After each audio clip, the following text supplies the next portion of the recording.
بسم اللہ الرحمن الرحیم۔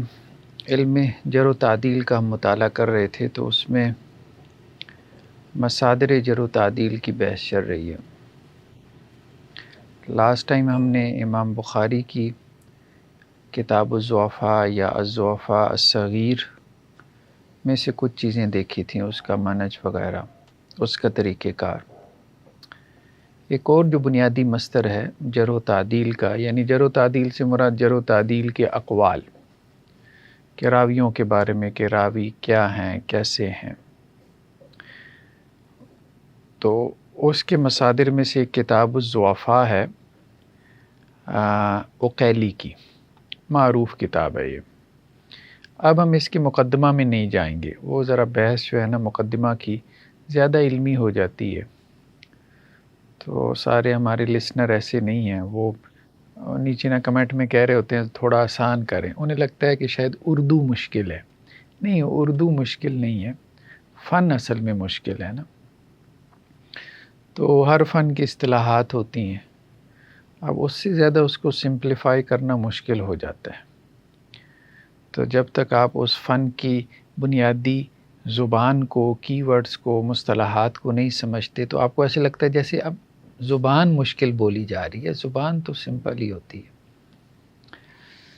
تو خیر، بہرحال آج جو ہم اس کتاب کا مطالعہ کریں گے تو ہم ایک نئے انداز سے براہ راست کتاب کے اندر جائیں گے اور اس سے اس کا منہج نکالنے کی کچھ کوشش کریں گے، کیونکہ اس کا فائدہ تھوڑا زیادہ ہو جائے گا، مطلب مخاطبین کو سمجھنے میں آسانی رہے گی، کیونکہ ان کی ذہنی سطح یا علمی لیول ہمارے ہاں سوشل میڈیا پہ جو لسنرز ہوتے ہیں وہ اتنا زیادہ نہیں ہوتا۔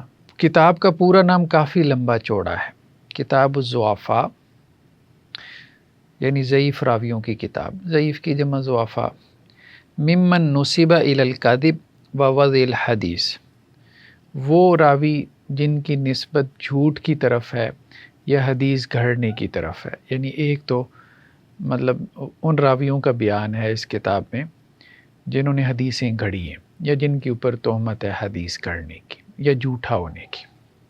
ومن غلب علی حدیثہ الوہم، اور ان راویوں کو بھی انہوں نے بیان کیا کہ جن کی اکثر حدیثوں میں وہم، مطلب حافظہ اس کا ظاہری بات ہے کہ بگڑ گیا ہے، خراب ہو گیا ہے، تو اب وہ اپنی حدیثوں میں وہم کا شکار ہو گیا۔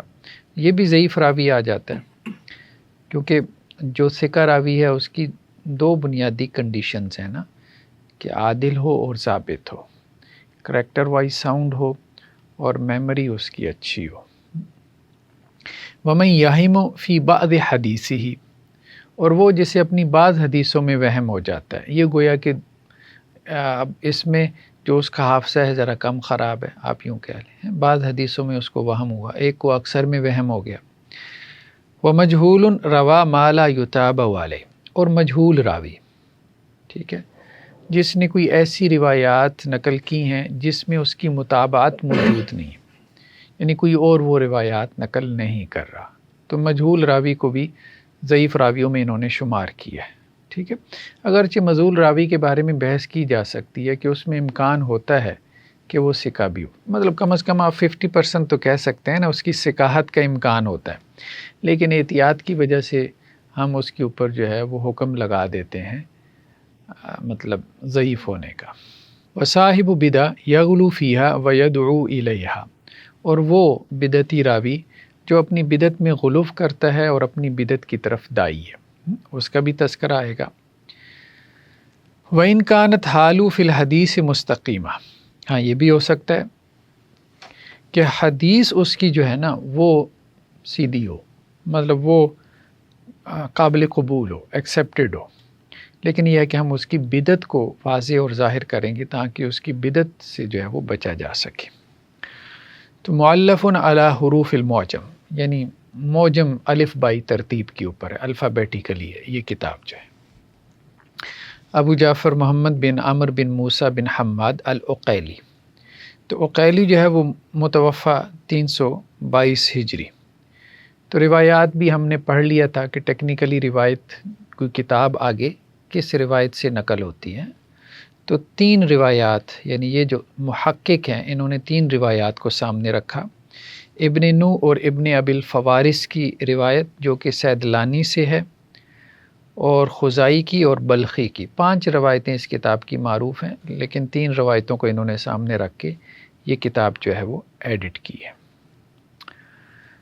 اچھا، اب اگر ہم آئیں اس کتاب میں کچھ انٹریز ہم دیکھیں، کتاب اوورآل مطلب عمدہ کتاب ہے، لیکن بعض مقامات سے ایسے محسوس ہوتا ہے کہ جیسے جو ہے نا وہ زیادہ سختی کی گئی ہے اور بلا وجہ کی سختی موجود ہے۔ اس میں جو فیکٹر پلے کرتا ہے وہ صاحب کتاب کا مزاج ہوتا ہے، صاحب کتاب کا مزاج ہوتا ہے، اور میں نے آپ کو بتایا تھا کہ اوورآل جو ہے نا اس پہ خیر بڑا ایک علمی اور تحقیقی کام کرنے کی گنجائش موجود ہے، اور مجھے تو مطالعے میں یہ چیز نظر آتی ہے، ٹھیک ہے، کہ اوورآل جو ہے یہ ہمارے ہاں سختی آئی ہے۔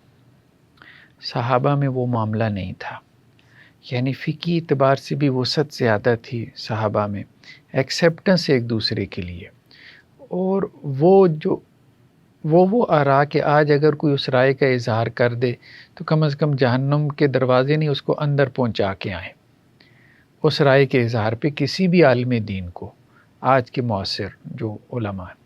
لیکن صحابہ میں وہ یعنی انتہائی حد تک ایسے اختلاف کو بھی برداشت کیا جاتا تھا، ٹھیک ہے، وہ عقیدے کے مسائل میں ہوتا، وہ تفسیری نکات کے اندر ہوتا، وہ فقہی جو ہے وہ اور فتاوی اور آراء میں ہوتا تھا، اور وہ آپ کو بہت تنوع نظر آتا ہے۔ پھر اس کے بعد تابعین، پھر تبع تابعین میں آ کے سختی آنا شروع ہو گئی، ٹھیک ہے، اور یہ فقہاء میں بھی آئی اور یہ محدثین کی جماعت میں بھی آئی۔ آج ہم اس کے کچھ وہی کہہ رہے ہیں کہ سیمپلز وغیرہ دیکھیں گے تو یہ ارتقاء ہمیں نظر آتا ہے، وقت کے ساتھ ساتھ نا یہ سختی در آئی ہے، ٹھیک ہے، اور اس کی وجہ زیادہ یہی ہوتا تھا کہ اوپر استاد سے وہ پھر وہ ملٹیپلائی ہوتی چلی جاتی تھی، اور اس کو کریٹیکلی نہیں دیکھا گیا۔ تو بعد میں آ کے لوگوں نے اس کو کریٹیکلی دیکھا، لیکن بہرحال اس وقت تک بہت دیر ہو چکی تھی۔ اب ہمارے پاس جو ہے یہ پہلی انٹری جو ہے اویس قرنی کی۔ اویس قرنی معروف تابعین میں سے ہیں، بلکہ ان کو بعض اہل علم نے مخضرمین میں شمار کیا۔ مخضرم کہتے ہیں جو آپ علیہ السلام کے زمانے میں موجود تھے، لیکن آپ علیہ السلام سے ان کی ملاقات نہیں ہوئی۔ تو اویس قرنی الزاہد، پہلی بات تو یہ ہے کہ ان کو اس میں لانے کی ضرورت ہی نہیں تھی، ٹھیک ہے، لیکن بہرحال وہ لے آئے۔ اچھا، یہاں نیچے جو یہ صاحب کتاب ہیں انہوں نے اس کے اوپر نیچے حواشی بھی لگائے ہیں، فٹ نوٹس۔ تو کہتے ہیں ابن عدی نے اپنے الکامل اور امام ذہبی نے میزان الاعتدال میں ان کے احوال نقل کیے اویس قرنی کے، اور یہ بات کہی ہے کہ اگر بخاری نے اویس قرنی کا ذکر ضعفاء میں نہ کیا ہوتا، الضعفاء الصغیر امام بخاری کی ہم نے دیکھی تھی، تو امام ذہبی تو کہتے ہیں کہ میں ان کا ذکر ہی نہ کرتا، لیکن امام ذہبی نے بھی میزان الاعتدال میں اس لیے ذکر کیا کہ امام بخاری نے الضعفاء میں ان کا ذکر کر دیا، ٹھیک ہے، لیکن راوی ضعیف نہیں ہے، عجیب بات یہ ہے، ٹھیک ہے۔ فَإِنَّهُ مِنْ أَوْلِيَاءِ اللَّهِ الصَّادِقِينَ، اللہ کے نیک اولیاء میں سے ہیں، اور ان سے کوئی چیز مروی نہیں ہے، کوئی حدیث ان سے مروی نہیں ہے۔ جب ان سے کوئی حدیث مروی نہیں ہے تو ضعیف اور ثقہ کی بحث ہی نکل جاتے ہیں، جرح و تعدیل سے ہی نکل گئے، ٹھیک ہے، تو اس لیے ضعفاء میں ان کا ذکر کرنا معقول معلوم نہیں ہوتا، مطلب یہ بات سمجھ سے بالاتر ہے۔ اور ابن حجر نے بھی لسان المیزان میں اور اسی طرح تقریب میں کیا کہا ہے، سید التابعین، تابعین کے سردار ہیں، ٹھیک ہے۔ امام مسلم نے جو ہے وہ ان کے بارے میں روایات امام مسلم کچھ لے کر آئے، اور انہوں نے بھی نقل کی ہیں، انہوں نے بھی امام مسلم سے روایات جو ہے وہ نقل کی ہیں۔ اب پہلی روایت یہ بھی یہی لے کر آئے، امام بخاری کو ہی بنیاد بنایا۔ تو آدم بن موسیٰ نے مجھے حدیث بیان کی، قال سمعت البخاری، کہ میں نے امام بخاری سے سنا، قال اویس القرنی فی اسنادہ نظر، کہ اویس قرنی جو ہے ان کی سند میں، یہاں اویس قرنی کے اوپر جرح نہیں تھی، اصل بات یہ، ہاں سند کے اوپر جرح تھی کہ اویس قرنی کی نسبت سے جو روایتیں جو ہے وہ منقول ہیں تو ان کی اسناد محل نظر ہے۔ یہ بات امام بخاری علیہ رحمہ نے کی، اور پھر وہ آگے ابن عدی اس کو نقل کر رہے ہیں آدم بن موسیٰ سے، اپنے استاد سے ہیں۔ لیکن اس کی بنیاد پہ ان کو یعنی اویس قرنی کو ضعیف قرار دے دینا تو یہ چیز مطلب سمجھ سے بالاتر ہے۔ امام بخاری کی جو بحث ہے نا وہ میں نے کہیں نکالی تھی، خیر اب شاید وہ کہیں آگے پیچھے ہو گئی ہے، لیکن بہرحال فی اسنادی نظر، امام بخاری نے جو ہے وہ ان کی روایات کے حوالے سے یعنی ان کے اوپر کلام نہیں کیا، ان کی روایات کی اسناد کے اوپر کلام کیا۔ اگر ہم وہاں اس کو جا کے دیکھیں نا تاریخ الکبیر میں، یہ اس کا حوالہ انہوں نے نیچے دیا ہوا ہے، ٹھیک ہے، اور کامل میں یہ بھی ہے فیما یروی، یعنی مزید وضاحت ہو جاتی ہے نا کہ جو اس حوالے سے جو ہے وہ روایات ہے۔ دوسری جو روایات لے کر آئیں، اب چونکہ ان کا منہج بھی یہی ہے، اکیلی کا منہج یہی ہے کہ وہ اپنے جو متقدمین ہیں ان کا کلام نقل کرتے ہیں جرح کے حوالے سے، ٹھیک ہے۔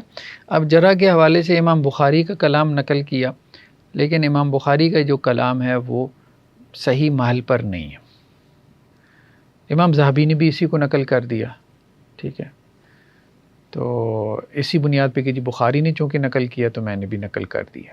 حالانکہ امام بخاری کا جب ہم نے مقدمہ پڑھا تھا تو انہوں نے اپنا منہج واضح کیا تھا کہ اگر کسی سند میں بھی ضعف ہوگا تو اس لیے میں اس کی ہاں اصل بات یہی ہے کہ امام بخاری نے صرف جو ہے وہ ضعیف راویوں کا ڈیٹا اکٹھا نہیں کیا، بلکہ ضعیف اسناد کا ڈیٹا بھی جو ہے وہ اکٹھا کیا انہوں نے۔ اچھا، دوسرا یہ جو قول لے کر آئے ہیں، کہتے ہیں کہ جی ہمیں محمد بن علی بن زید اور محمد بن اسماعیل ان دونوں نے عباس بن عبدالعظیم سے بیان کیا، انہوں نے کہا جی ہمیں قراد ابو نو نے بیان کیا، انہوں نے کہا جی ہمیں شعبہ نے بیان کیا کہ میں نے ابو اسحاق اور عمر بن مرہ سے اویس قرنی کے بارے میں پوچھا۔ امام شعبہ بن حجاج نے ابو اسحاق اور عمر بن مرہ سے پوچھا کہ آپ اویس قرنی کے بارے میں جانتے ہو؟ فلم یعرفا، تو وہ کچھ نہیں جانتے تھے، ٹھیک ہے۔ اب دیکھیں ان کے نہ جاننے سے وہ راوی جو ہے وہ مجروح نہیں ہو جاتا۔ ہاں اب یہ کہہ سکتے ہیں کہ جی مجہول راوی ہے، لیکن مسئلہ یہ ہے کہ مجہول اس لیے نہیں ہے کہ صحیح مسلم کی روایتیں آگے لے آئے کہ صحیح مسلم کی روایتوں میں ان کا تذکرہ ہے، تو ایک آدمی جس کا صحیح مسلم کی روایتوں میں تذکرہ ہے تو وہ مجہول کیسے ہو سکتا ہے، ٹھیک ہے۔ آپ یہی کہیں کہ جی مطلب چونکہ ان سے کوئی روایتیں نہیں مروی تو اس لیے ٹھیک ہے، ہم ان کے بارے میں کوئی حکم نہیں لگا رہے، اتنی بات کہی جا سکتی ہے۔ اگلی بھی روایت یہی ہے کہ یحییٰ بن سعید القطان امام شعبہ بن حجاج سے نقل کرتے ہیں کہ میں نے عمر بن مرہ سے اویس قرنی کے بارے میں پوچھا، فلم یعرف، تو وہ ان کو نہیں جانتے تھے، ٹھیک ہے۔ اچھا، آگے یہ وہ روایتیں لے کر آئے ہیں، ان روایتوں میں ایک تو مطلب یہ صحیح مسلم میں بھی روایتیں موجود ہیں کہ ابو نضرہ جو ہے اسیر بن جابر سے نقل کرتے ہیں کہ عمر بن خطاب رضی اللہ عنہ نے اویس قرنی سے کہا استغفر لی، میرے لیے استغفار کریں، حضرت عمر نے کہا تھا، تو انہوں نے کہا کہ جی آپ زیادہ حقدار ہیں اس بات کے، اویس قرنی نے حضرت عمر سے کہا کہ آپ میرے لیے استغفار کریں، میں آپ کے لیے کیا کروں، انک من اصحاب رسول اللہ، آپ رسول اللہ صلی اللہ علیہ وسلم کے اصحاب میں سے ہیں۔ تو حضرت عمر نے انہیں کہا تھا انی سمعت رسول اللہ، کہ میں نے اللہ کے رسول صلی اللہ علیہ وسلم سے سنا خیر التابعین رجل من قرن یقال له اویس، بہترین تابعی جو ہے وہ قرن کا وہ شخص ہے جس کا نام اویس ہے۔ تو حضرت عمر سے شہادت موجود ہے ان کے سید التابعین ہونے کی، اور ہم ان کو مطلب کتاب الضعفاء میں ان کا تذکرہ کر دیں تو یہ زیادتی معلوم ہوتی ہے۔ تو ہماری یہ جو جرح و تعدیل کی کتابیں ہیں نا، اصل میں اس میں بھی بہت سی غلطیاں ہیں، اغلاط ہیں۔ مطلب کوئی عالم جو ہے نا اس کو چھان پھٹک کے ساتھ، تمیز کے ساتھ، جیسے فقہا کے اقوال میں تمیز ضروری ہے، چھان پھٹک ضروری ہے، اس کے بعد آپ ایک ترجیح قائم کرتے ہیں اصول فقہ کی روشنی میں. اسی طرح سے جر و تعدیل کے اقوال بس اٹھا لینا، فلاں نے یہ کہہ دیا، فلاں نے وہ کہہ دیا، مطلب ایک تقلیدی مزاج پیدا کر دینا. ٹھیک ہے، احادیث کی تحقیق میں ہے فلاں نے یہ کہہ دیا تو اب یہ، تو وہ پھر وہی تقلیدی مزاج ہے جو ہمیں فقہ میں بھی نظر آتا ہے. ٹھیک ہے، تو مجتہدانہ بصیرت جس طرح فقہ میں ضروری ہے اسی طرح یہاں تحقیق حدیث میں بھی ضروری ہے کہ کتابوں کو، مصادر کو، ائمہ کے اقوال کو پرکھنا ہے، صرف اس کے اوپر جو ہے وہ آمنا و صدقنا نہیں کہہ دینا. ٹھیک، تو اس کو تنقیدی نگاہ سے دیکھنا ہے. تو یہ روایت جو ہے انہوں نے اس کا تذکرہ کیا اخرجہ مسلم کہ امام مسلم نے اس کو نکالا ہے، یہ 6 نمبر حدیث کا حوالہ دیا. اگلی روایت بھی جو ہے نا یہ 3 نمبر میں، یہ بھی امام مسلم کی روایت ہے. تو اس روایت میں کیا ہے، زرارہ بن اوفا جو ہے وہ اسیر بن جابر سے نقل کرتے ہیں کہ عمر بن خطاب رضی اللہ عنہ کے پاس جب یمن سے مختلف قافلوں کے لوگ آتے تھے تو وہ سوال کرتے تھے کہ تم میں کوئی اویس نامی شخص ہے، اور پھر لمبی چوڑی حدیث. اور حضرت عمر رضی اللہ عنہ کہتے تھے میں نے رسول اللہ صلی اللہ علیہ وسلم سے سنا کہ تمہارے پاس اویس بن عامر آئیں گے یمن سے، یعنی یمن کے قافلوں کے ساتھ.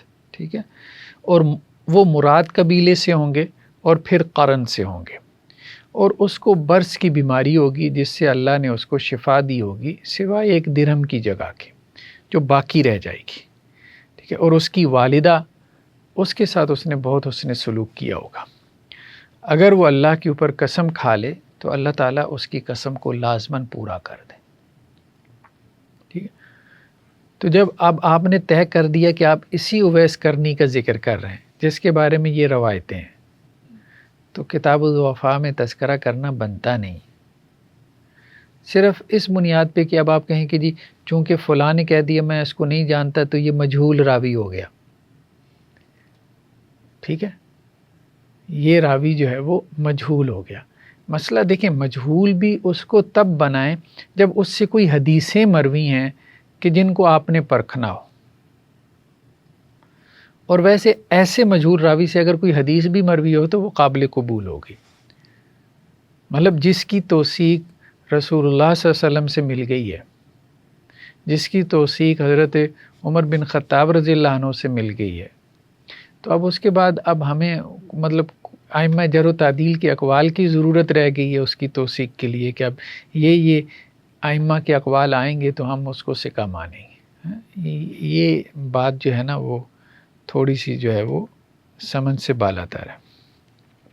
صحصہ بن معاویہ سے انہوں نے کہا کہ اویس بن عامر قرن کے ایک شخص تھے اور اہل کوفہ میں سے تھے اور تابعین میں سے تھے. ٹھیک ہے، تو اور اس میں انہوں نے یہ بھی کہا کہ حضرت عمر رضی اللہ عنہ نے کہا کہ مجھے رسول اللہ صلی اللہ علیہ وسلم نے خبر دی ہے کہ انہ یکون فی التابعین رجل، کہ تابعین میں ایک شخص ہوگا جس کا نام اویس ہے. ٹھیک ہے، اور اس کو مطلب وہی برص کی بیماری ہوگی اور اللہ تعالیٰ اس بیماری کو دور کر دیں گے اس کی ماں کی خدمت کی وجہ سے. تو خیر بہرحال یہ ایک تو یہ ہے کہ ہم نے اب مطلب کریٹیکلی ہم اس کا جائزہ لے رہے ہیں جو ہے وہ کتاب کا، کہ اس نظر سے بھی دیکھنے کی ضرورت ہے. دوسری انٹری ہمارے سامنے جو ہے وہ ہے، یہ ایک راوی ہے خالد بن مخلد قطوانی، صحیح بخاری کا راوی ہے. ٹھیک ہے، تو اس کو انہوں نے جو ہے وہ کتاب الضعفاء میں لے کر آئے ہیں، اور اس میں جو بھی ان کا انداز ہے کہ بڑے لوگوں کے ائمہ جر و تعدیل کے اقوال نقل کرتے ہیں. ٹھیک ہے، جیسے عبداللہ بن احمد بن حنبل، امام احمد بن حنبل کے بیٹے ہیں عبداللہ، انہوں نے کہا کہ میں نے اپنے والد سے سوال کیا خالد بن مخلد قطوانی کے بارے میں، تو انہوں نے کہا کہ جی اس کی حدیثیں منکر ہیں. ٹھیک ہے، یعنی امام احمد بن حنبل کا قول نقل کر دیا. نیچے انہوں نے بھی جو ہے وہ نقل کیا ہے اپنا جو محقق ہیں اس کتاب کے. ٹھیک ہے، انہوں نے کہا جی ابن عدی نے الکامل میں ان کے احوال ذکر کیے ابن جوزی نے الضعفاء والمتروکین میں، یعنی انہوں نے بھی ان کو ضعیف اور متروک راویوں میں لے گئے۔ امام ذہبی نے المغنی میں اور میزان میں، اور مغنی میں یہ بھی کہا امام ذہبی نے کہ من شیوخ البخاری، امام بخاری کے شیوخ میں سے ہے، صدوق انشاءاللہ، ٹھیک ہے۔ اور امام احمد بن حنبل نے کہا کہ اس کی حدیثیں منکر ہیں۔ ابن سعد نے بھی کہا کہ مطلب منکر حدیثیں بیان کرتا ہے اور تشیع میں حد سے بڑا ہوا ہے، یعنی غالی شیعہ ہے، ٹھیک ہے۔ اور ابن عدی نے تو اپنی الکامل میں اس کی کوئی 10 کے قریب منکر روایات کا ذکر بھی کیا۔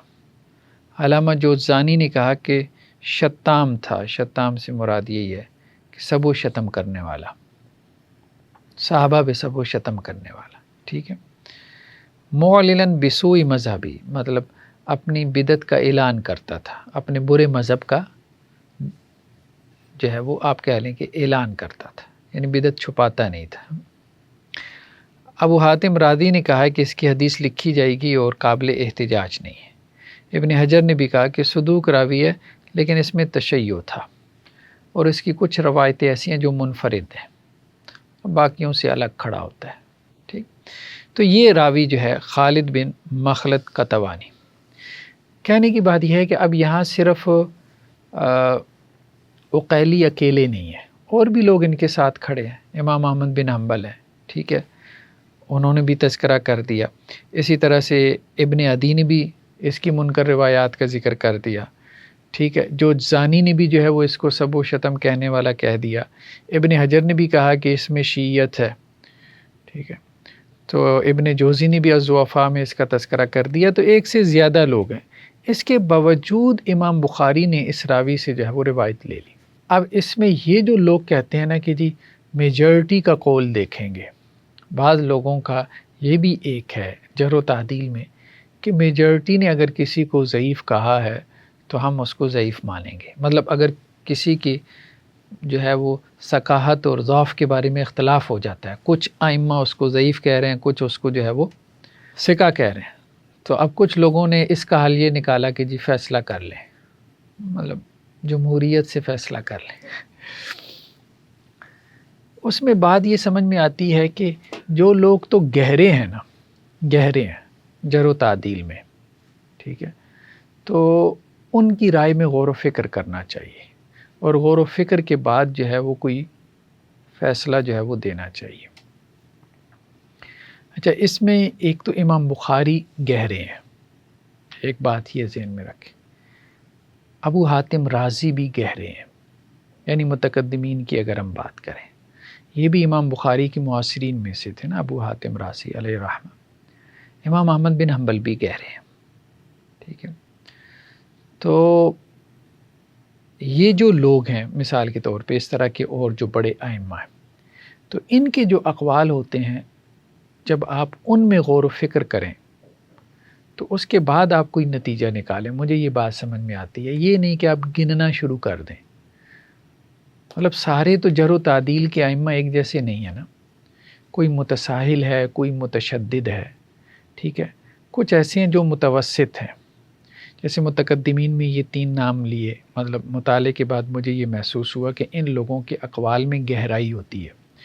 متاخرین میں امام ذہبی اور ابن حجر کے ہاں گہرائی ہوتی ہے، یہ 2 لوگوں میں گہرائی ہے۔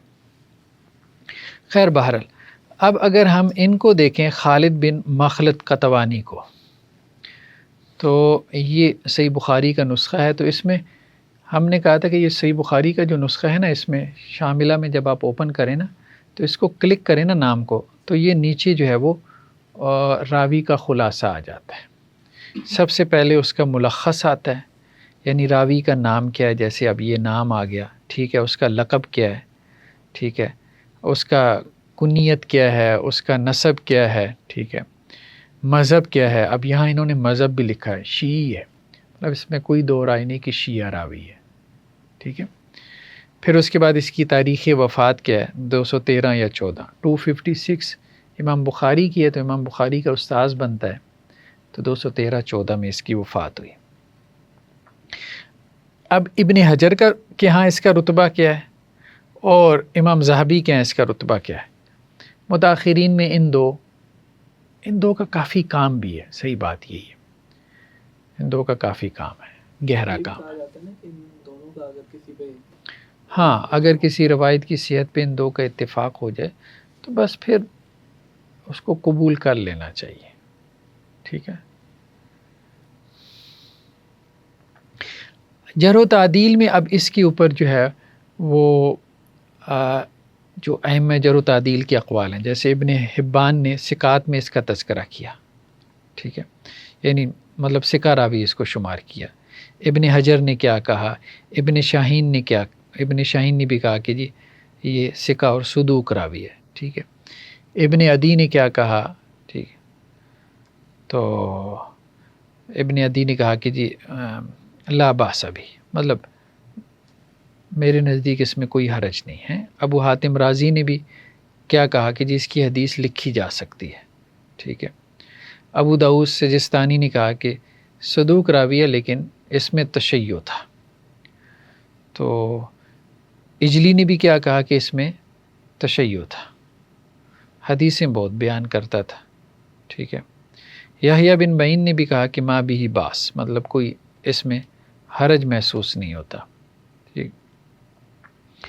اور عقیلی نے اور ساجی نے الضعفاء میں اس کا تذکرہ کیا ہے، مطلب انہوں نے اس کو ضعیف راوی شمار کیا۔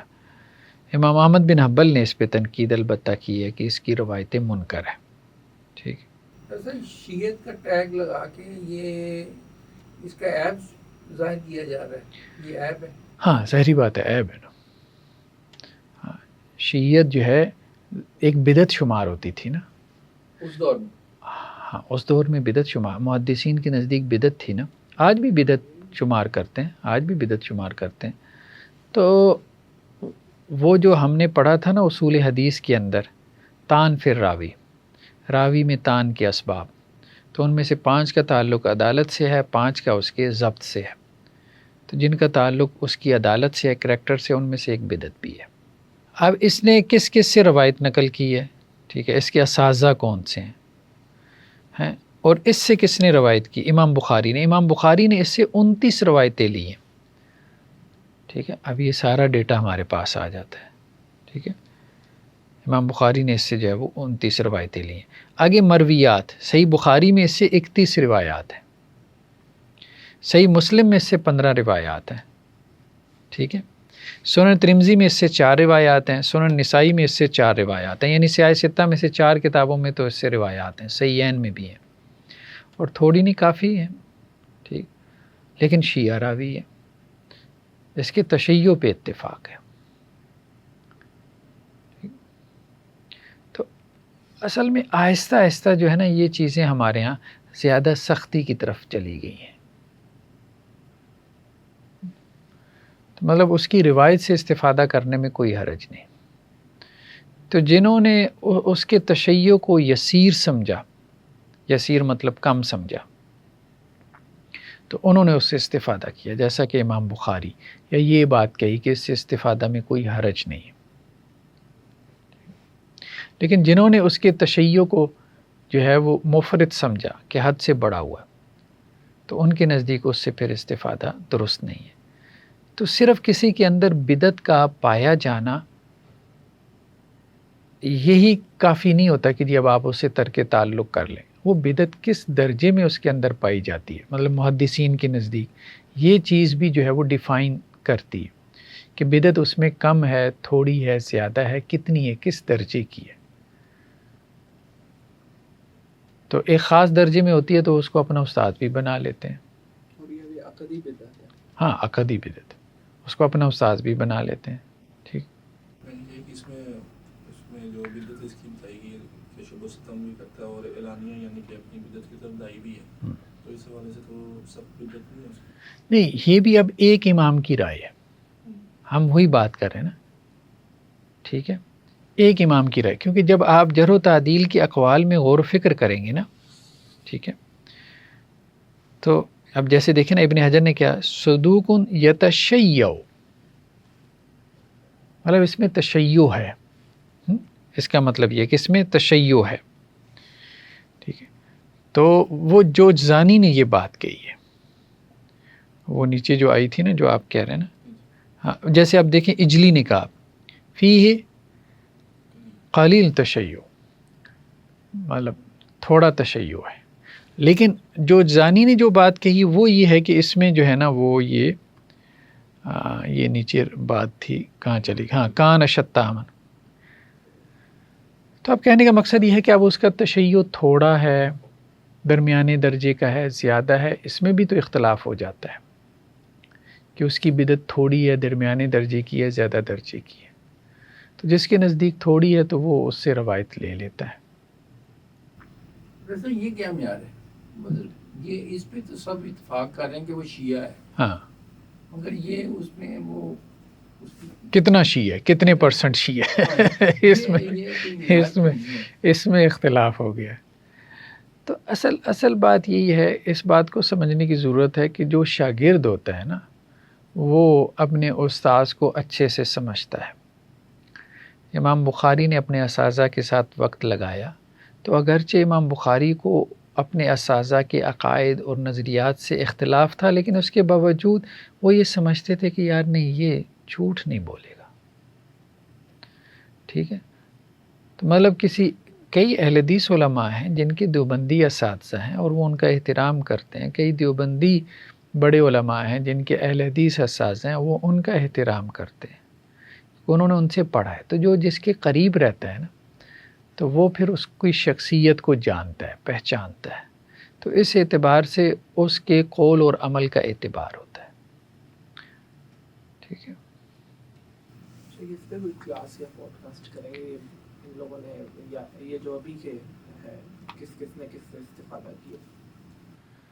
ہاں یہ تو ہمارے اب خیر آ کے یہ چیزیں بہت کم ہو گئی ہیں، اب جیسے مولانا ثناء اللہ امرتسری علیہ رحمہ، ٹھیک ہے، محمود الحسن دیوبندی علیہ رحمہ کے شاگردوں میں سے ہیں، دیوبند سے انہوں نے پڑھا ہے، مولانا ثناء اللہ امرتسری علیہ رحمہ، ٹھیک ہے۔ ندوہ میں سے کافی، ہاں اور ندوہ میں تو خیر کافی زیادہ ایسے رشتے جو ہے وہ نکل آتے ہیں، ٹھیک ہے۔ اسی طرح جو ہے یہ آپ ان کو دیکھیں، مولانا اسماعیل سلفی جو تھے اہل حدیث کے بڑے علماء میں سے تھے، تو یہ مفتی حسن صاحب کے شاگرد ہیں، یہ مفتی حسن صاحب جو جامعہ اشرفیہ کے بانیوں میں سے ہیں، تو ان کے شاگردوں میں سے ہیں۔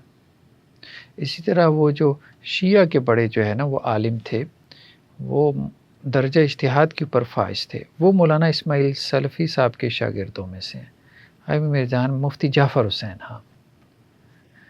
تو یہ ہمارے ہاں بڑی روایت رہی ہے ایک دوسرے سے استفادہ کی، اور مفتی حسن صاحب جو ہے وہ شاگرد تھے ان کے غزنوی خاندان کے، مولانا داؤد غزنوی کے جو استاد اور والد تھے نا، ان کے شاگرد تھے مفتی حسن صاحب، مولانا عبد الجبار غزنوی، اور مولانا ان کے آگے والد عبداللہ غزنوی، عبد الرحمن ابن ابی لیلہ، ان کو بھی انہوں نے مطلب کتاب الضعفاء میں نقل کیا ہے۔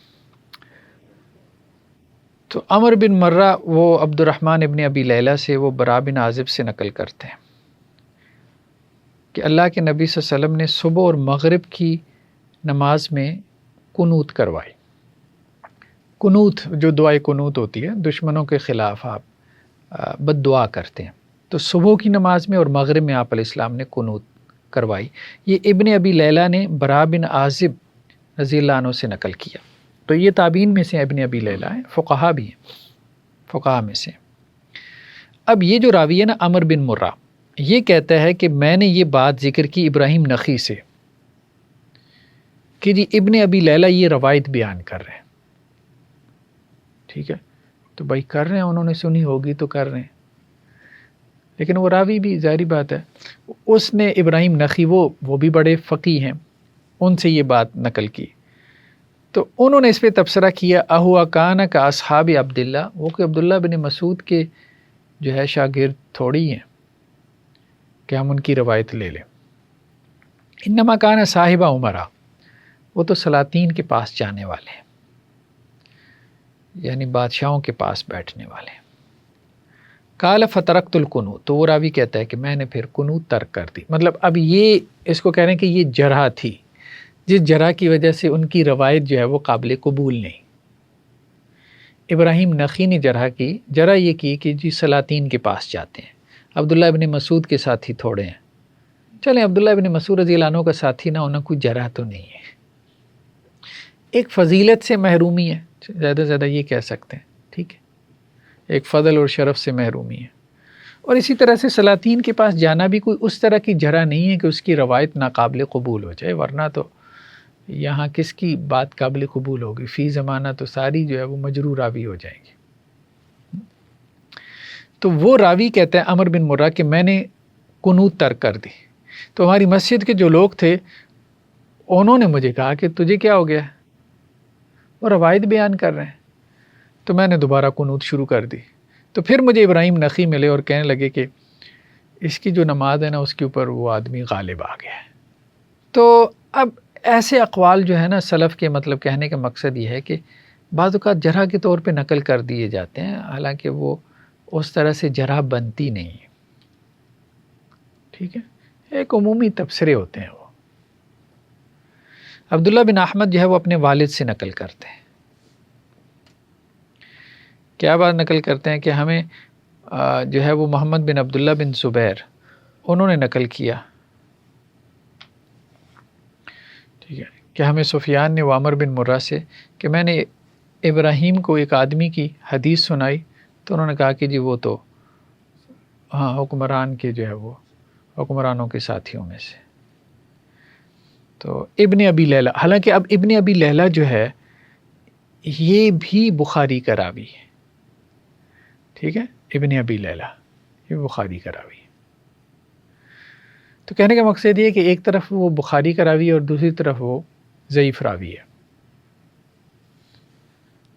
تو یہ چیزیں آپ کو بہت گہرائی میں جا کے جو ہے وہ دیکھنی پڑتی ہیں. ابن حجر نے کہا ہے کہ ثقہ راوی ہے، ٹھیک ہے. تو اور امام ذہبی نے بھی کہا ہے کہ کوفہ کے بڑے علماء میں سے. تو جرح و تعدیل میں اس میں مختلف ہمیں چیزیں جو ہے وہ مل جاتی ہیں. اجلی نے بھی جو ہے وہ ثقہ راوی کہا ہے، ٹھیک ہے، اور امام ذہبی نے بھی کہا ہے کہ بڑے تابعین میں سے ہیں. یحییٰ بن معین نے بھی جو ہے وہ ثقہ راوی کہا ہے، اور امام شافعی نے بھی جو ہے وہ مطلب کامنٹس کیے. علی بن مدینی جو ہے انہوں نے بھی تبصرہ کیا ان کی کچھ روایتوں کے حوالے سے کہ معاذ بن جبل رضی اللہ عنہ سے انہوں نے کچھ نہیں سنا، ٹھیک ہے. ان کی جو روایت حضرت معاذ بن جبل سے ہے تو وہ جو ہے وہ روایت مرسل ہوگی. خیر کہنے کا مقصد یہ کہ یہ تفصیل پھر ہمیں مل جاتی ہے. تو مزی نے بھی یہی بات کہی ہے کہ انہوں نے عبداللہ بن زید بن عبد ربی ہی سے کچھ نہیں سنا، یہ بھی انصاری صحابی ہیں. شعبہ بن حجاج نے کہا ہے کہ انہوں نے حضرت عمر سے کچھ نہیں سنا. تو کچھ صحابہ سے جو ہے وہ انہوں نے سنا ہے، اور حضرت براء بن عازب سے، ابن ابی لیلہ نے براء بن عازب سے سنا ہے. یہ چیز جو ہے وہ ہمیں بخاری میں جو ہے وہ مل رہی ہے. اچھا، ان کی جو مرویات ہیں، اب صحیح بخاری میں 37 روایات ہیں ان کی، ٹھیک ہے. سنن ابی داؤد میں 42 ہیں، صحیح مسلم میں بھی 37 ہیں، سنن ترمذی میں 34 ہیں، سنن نسائی میں 26 ہیں، موطا میں بھی 2 روایات ہیں. تو مطلب یہ ہے کہ اب آپ دیکھ لیں سیاہ ستہ میں سے 5 کتابوں میں تو ان کی روایات ہیں، ٹھیک ہے. تو صاحبی کتاب جو ہے نا اس کو سمجھنا ضروری ہے کہ اس کا مزاج کیا ہے. صرف یہ نہیں کہ جی مطلب جرح و تعدیل کی کتاب ہے اور بس ہم وہاں سے کچھ اٹھا کے دیکھ لیں. علی بن عبداللہ بن جعفر بن نجی المدینی، یہ علی بن عبداللہ المدینی جو کہ امام بخاری کے اساتذہ میں سے ہیں، ان کو بھی کتاب الضعفاء میں لے آئے، ٹھیک ہے. تو امام ذہبی نے بھی میزان میں ان کے احوال ذکر کیے اور کہا ہے کہ حافظ العصر تھے. اور ساتھ میں تبصرہ کیا ہے کہ عقیلی نے ان کا تذکرہ کتاب الضعفاء میں کیا اور بڑا ہی برا کیا ہے، فبئس ما صنع. ٹھیک ہے، باقی ٹھیک ہے، ان سے ایک جملہ نکل گیا تھا جو مناسب نہیں تھا، اور بعد میں انہوں نے اس سے رجوع بھی کر لیا، بعض روایتوں میں یہ بھی آتا ہے. ٹھیک ہے، لیکن یہ ہے کہ امام بخاری نے اپنی کتاب صحیح بخاری اپنے استاذ کی روایتوں سے بھر دی ہے، اور اپنے استاذ کے بارے میں کہا ہے کہ جی میں نے کسی کے سامنے اپنے آپ کو چھوٹا نہیں سمجھا سوائے علی بن مدینی کے، اور ان کو آپ جو ہے وہ ضعیف بنانے پہ تلے ہوئی ہیں. جنح الی ابن ابی دعاد والجہمیہ، یعنی تبصرہ یہ کیا کہ جہمیت کی طرف جو ہے نا، یہ ابن ابی دعاد تو وہی تھا نا معتزلی، کہ جس کی وجہ سے امام احمد بن حنبل علیہ الرحمہ کے اوپر آزمائش آئی. وہ ہم نے امام احمد بن حنبل کا جو تبصرہ پڑھا تھا سیر اعلام النبلاء، تو اس میں اس کا تذکرہ آتا ہے ابن ابی دعاد کا. تو ابن ابی دعاد جو ہے نا، اس نے ان کو بھی پریشرائز کیا تھا، علی بن مدینی کو بھی. تو یہ اس کے پریشر میں آ گئے تھے، اصل بات یہ اس کے پریشر میں آ گئے تھے. تو انہوں نے اس پریشر میں آنے کو یہ کہہ دیا کہ جنح الی ابن ابی دعاد والجہمیہ، جہمیت کا ٹیگ لگا دیا. وہ فی الحدیث مستقیم انشاءاللہ، ساتھ میں یہ بھی کہہ دیا نہیں حدیث ٹھیک ہے. وہ شروع میں ٹائٹل میں ہم نے دیکھا تھا نا کہ بعض راوی جو ہے ان میں بدعت ہے، لیکن ان کی روایت ہم کیا کریں گے، قبول کریں گے. لیکن ظاہری بات ہے یہ تبصرہ بھی نامناسب تبصرہ ہے ایک بڑے شخص کے اوپر. اچھا، اس میں جرح میں جو اقوال لے کر آئے ہیں، ظاہری بات ہے جرح ثابت بھی تو کرنی ہے. تو وہ کہتے ہیں کہ جی یحییٰ بن سعید القطان جو تھے نا، ان کے پاس سہل بن حسان، علی بن مدینی، شاذکونی، سلیمان قواریری، سفیان یہ سارے لوگ بیٹھے تھے. تو یحییٰ بن سعید القطان کے بارے میں ہم نے پڑھا تھا. ٹھیک ہے، تو عبد الرحمن ابن مہدی آئے، انہوں نے سلام کیا اور بیٹھ گئے. تو یحییٰ بن سعید القطان نے ابن مہدی سے کہا کہ آپ پریشان نظر آ رہے ہو. انہوں نے کہا جی میں نے خواب دیکھا ہے، اس خواب نے مجھے پریشان کر دیا. تو علی بن مدینی بھی بیٹھے تھے، انہوں نے کہا کہ جی آپ نے کیا خواب دیکھا ہے؟ عبد الرحمن ابن مہدی سے کہا. تو عبد الرحمن ابن مہدی نے کہا کہ جی میں نے دیکھا ہے کہ ہمارے کچھ ساتھی یعنی اصحاب الحدیث جو ہے نا، وہ اوندے ہو گئے. تو علی بن مدینی نے اس پہ تبصرہ کیا کہ آپ خواہ پریشان ہو رہے ہو، یہ اضغاث احلام ہے. یعنی اصحاب الحدیث جو ہے وہ مطلب ڈی ٹریک ہو گئے، انہوں نے خواب یہ دیکھا آسان الفاظ میں. تو علی بن مدینی نے کہا کہ پریشان خیالی ہیں آپ کی، آپ کیوں پریشان ہو رہے ہیں؟ تو اس پہ عبد الرحمن ابن مہدی جو ہے نا ان کے ساتھ سیدھے ہو گئے، کہنے لگے تو چپ کرنا، اور تو ہی مراد ہو سکتا ہے اس سے جو میں نے خواب دیکھا ہے. تو علی بن مدینی انہوں نے پھر بھی تحمل کیا، انہوں نے یہ آیت پڑھی ومن نعمر ننکسہ فی الخلق. دیکھیں جو آپ نے خواب دیکھا ہے اس سے مراد یہ ہو سکتا ہے کہ وہ بوڑھے ہو گئے، کیونکہ جب انسان بوڑھا ہوتا ہے نا تو تب بھی اوندھا ہو جاتا ہے نا، مطلب اس کا جسم بینڈ ہو جاتا ہے. تو ٹیڑھے ہونے سے مراد یہ نہیں ہے کہ وہ ڈی ٹریک ہو گئے، ٹھیک ہے، سیدھے راستے سے ہٹ ہو گئے. ٹیڑھے ہونے سے مراد آپ یہ بھی تو لے سکتے ہو کہ جی وہ بوڑھا ہو گئے، ہمارے کچھ ساتھی جو ہے بڑھاپے کی عمر کو پہنچ گئے. تو انہوں نے کہا بھائی نہیں، میں تمہاری یہ تعبیر نہیں مانتا. تو یہ ایک ہے. خیر بہرحال اس کے بعد جو ہے یہ عبداللہ بن احمد بن حنبل سے روایت لے کر آئے. وہ یہ ہے کہ یہ کہتے ہیں کہ جی میں نے عبداللہ بن احمد بن حنبل سے جو ہے وہ کتاب العلل پڑھی جو انہوں نے اپنے والد سے لکھی تھی. العلل امام احمد بن حنبل کی کتاب ہے. اس میں بہت ساری میں نے دیکھی ہیں حکایات ہیں جو عبداللہ اپنے والد سے جو ہے مطلب نقل کرتے تھے، اور ان کے والد آگے علی المدینی سے.